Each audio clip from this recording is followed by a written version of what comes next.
गणाधिपतये नमः।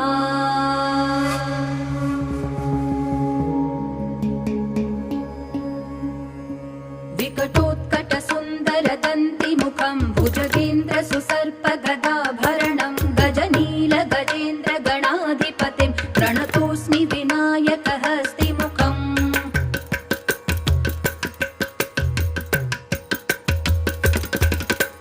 सुरसुरगणपति सुन्दरकेशं ऋषि गणपति यज्ञसमानं भव भव गणपति पद्मशरीरं जय जय गणपति दिव्य नमस्ते।